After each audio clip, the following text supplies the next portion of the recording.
Okay, ladies and gentlemen, welcome to the second post-match press conference, indeed the last press conference for World Cup 2023.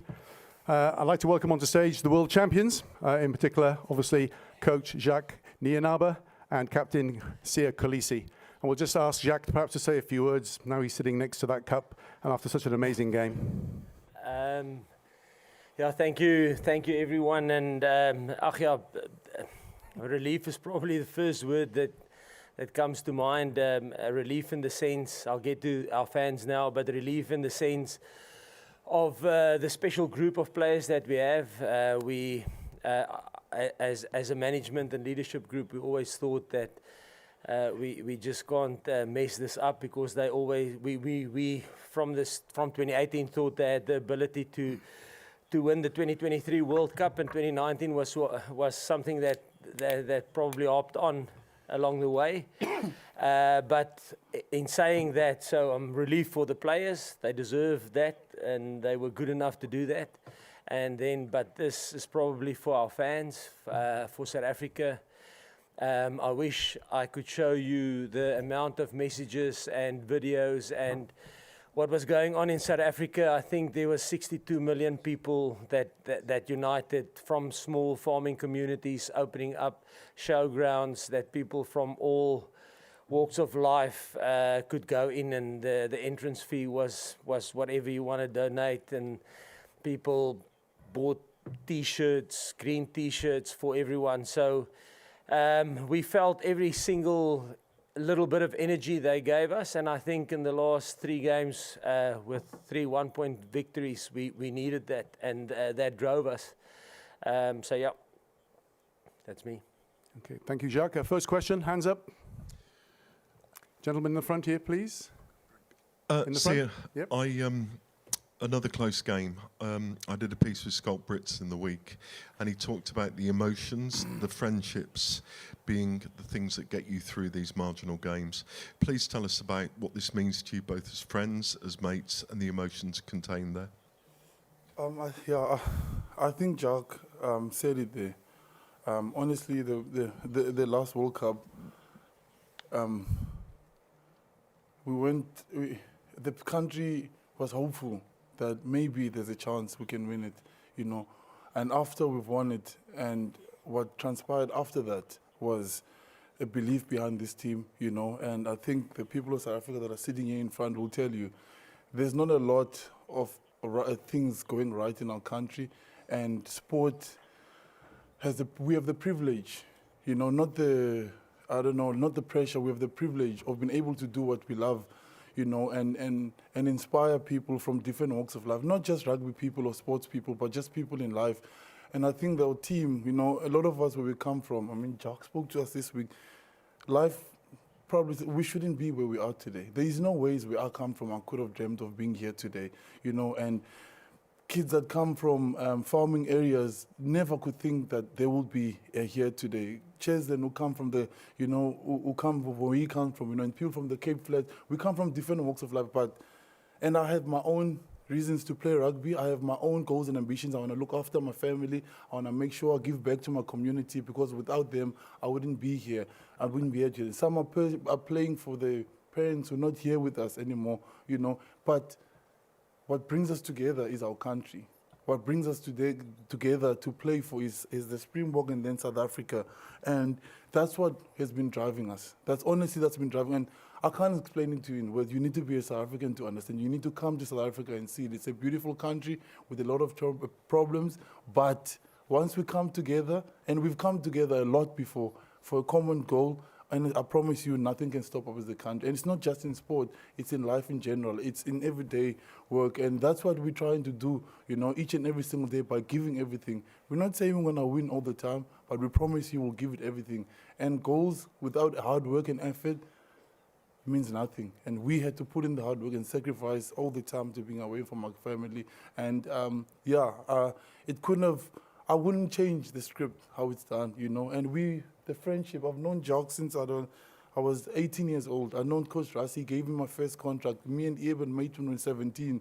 We were sitting there before the game, and Eben was laughing. He's always serious before a game. He was smiling. He's like, what a great opportunity to be doing this with people that you come along with. Frans Maleba, we all come from the same journey and area. And so it's real for us, you know. We care for each other, we care for our country, and yeah, I will do this over and over again.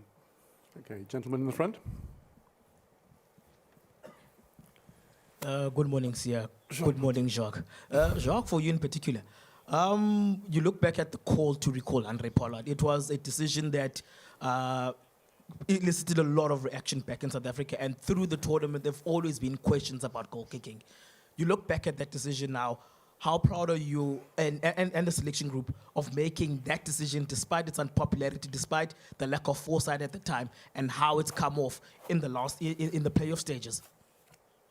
Yeah, I think when it comes to team selection, I probably have to give credit to the team. And Siya has spoken in our press conference in the build-up to this game. He spoke about it that, you know, Mani probably deserves it.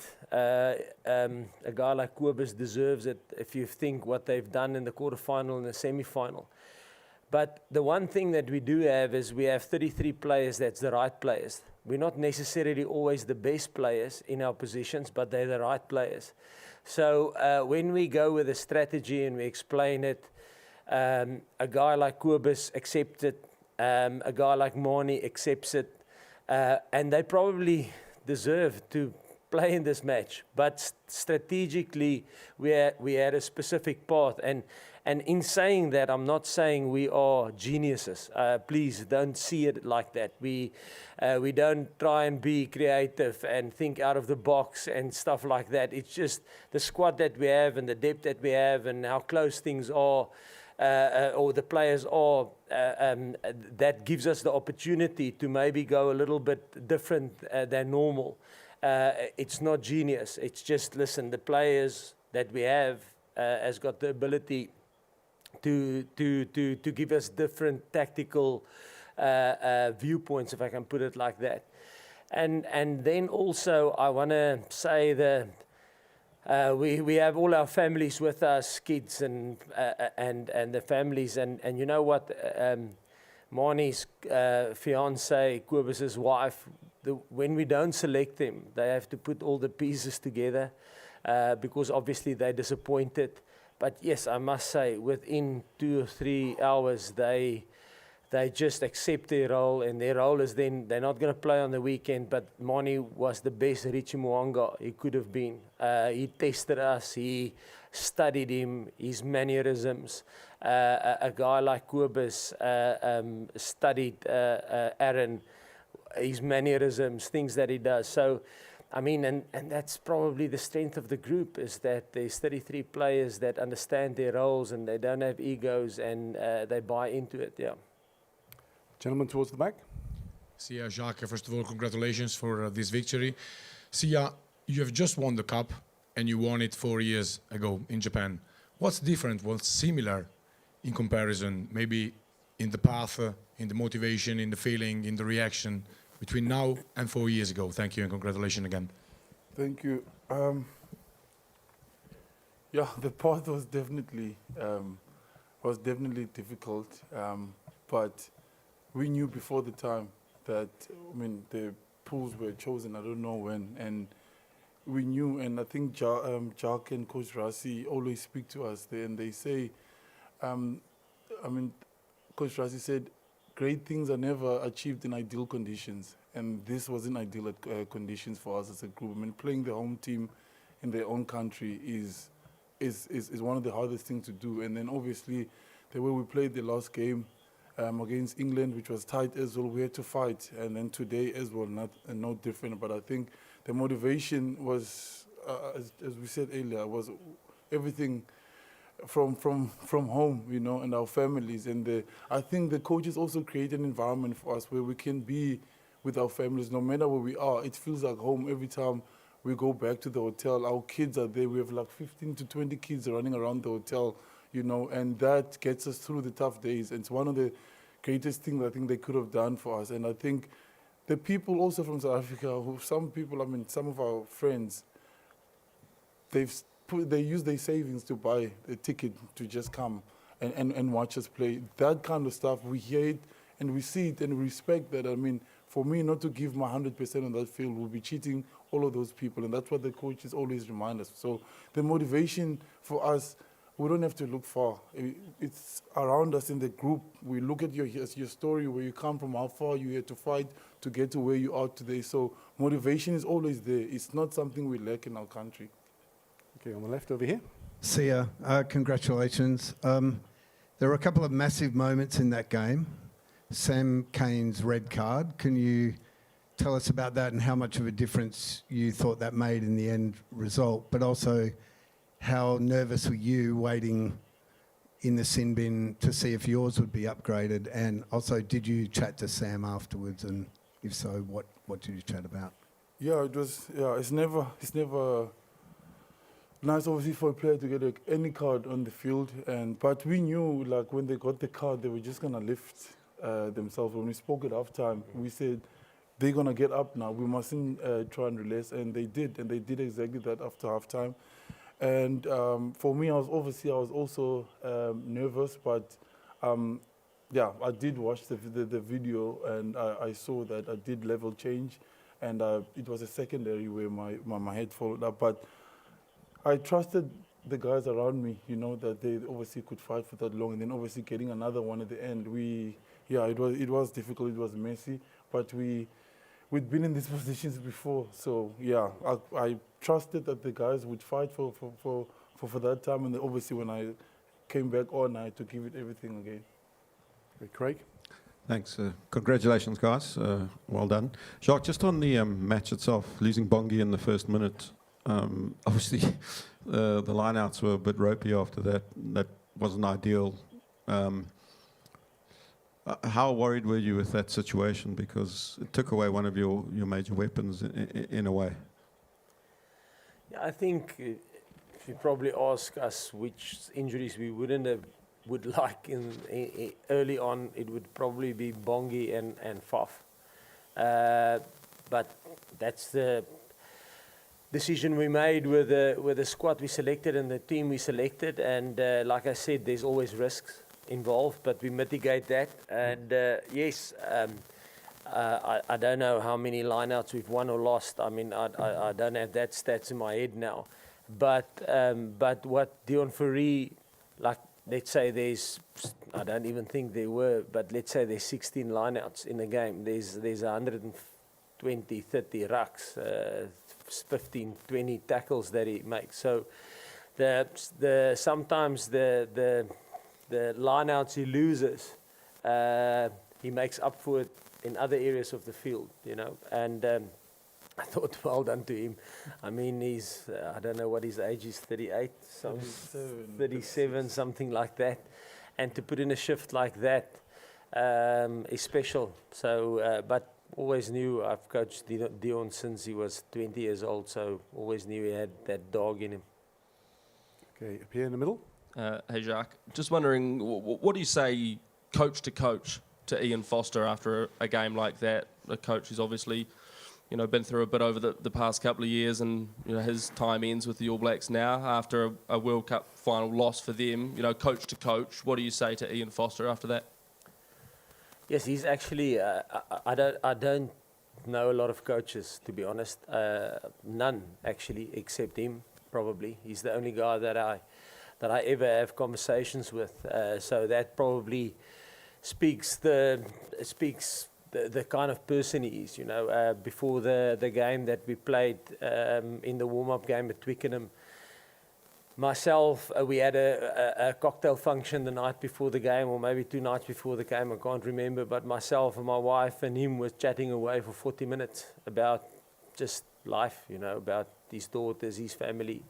So, yes, I'm happy for us, but my heart breaks for him because I know what it feels like.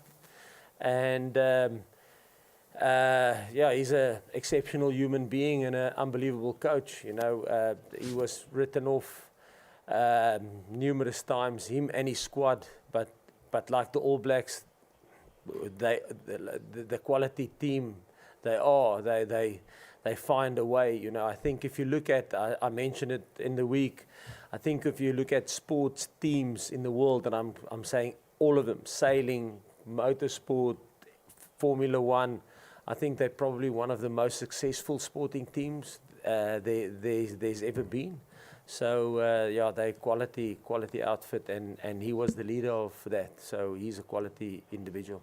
Okay, we'll have one last question here at the front. Congrats, Siya, and congrats, Jacques. Jacques, Pieter Steph Toy made 28 tackles in the final. Just your thoughts on his performance, please? Yeah, he was phenomenal. Yeah, no. Yeah, I don't know, because defense is my department. So no, he was exceptional. But I must say, he was in the last couple of games. He wanted it desperately. Not only him, everyone wanted it desperately. But yeah, he just put himself in a position today, and I always make a joke and say that if there's a white plastic bag that blows over the field, he'll probably chase that down as well. So that is him, the Malmesbury missile, and he was that tonight. He was a machine. Well, I think, Jacques, on what you said there, like how he's grown so much, and not only in just what he does on the field, where he was playing today. Like, I wanted to watch him, some of the hits that he was making. I was standing there, he was flying past me and making big hits, but he takes it now off the field, like with the team, when we're down, how he speaks to us as a group. Yeah. Like last week, the chips were down, it was tough, you know, it was quiet in the change room, and he got everybody up, get up, and he's like, you know, the way he's just taken what he can do on the field to what he can lead around the team. It's really been amazing. It's been great to have it. And I'm not, got no ego, anything like that. Sometimes I don't have the words to say, and some of the guys will come up, you know, and give and tell us what we need to do. And he's taken that role, and he hasn't taken it lightly, and he backs it up with what he does on the field as well. Yeah, so I'm really proud of what he's done and how hard he worked today. And yeah, all of the guys in the group, I mean, I'm talking to Dwayne as well. I'm so honored to play with these kind of guys. You know, it's really, I can't explain it in words. To know who they are, their stories, and the effort that they put in, you know, and some of the injuries, the guy Ox shouldn't be there. He's pec toe, but he fought to get back. You know, Eben has been struggling with the shoulder and the knee, and he fought to get back into the team as well.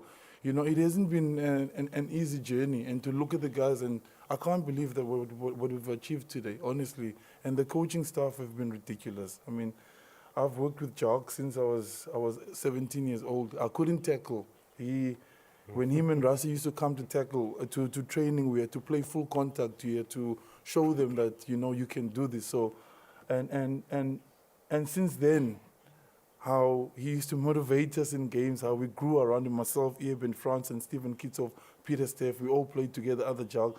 And I said last week, like, how he cared about us as people. He took it further. And then when he speaks to me, he asked me, are you going to let Kezia down, my daughter? Are you going to let your son down, Nicholas? It became far deeper than just a rugby game. So, Jacques, honestly, it's been a huge honor for me and a huge privilege. And your family, too, your wife and the kids, Lila and John, you know, and I appreciate you. We love you as a team, not as a coach, but as a person. You've taken to another, and the way you speak to us gets us. It's not make a big hit, make a tackle. You talk to me as a person, you know. You talk to me as a father, as a husband, as a son. I'm really grateful for you, and it goes such a long way for a player. So thank you, and we honor you as a team, and I hope that you're proud of us. And yeah, all the best where you're going. They'll be lucky to have you wherever you go. Thanks, Siya. Thank you. Thank you, Jacques. Thank you, Siya. Thank you, ladies and gentlemen. Thank you, everyone.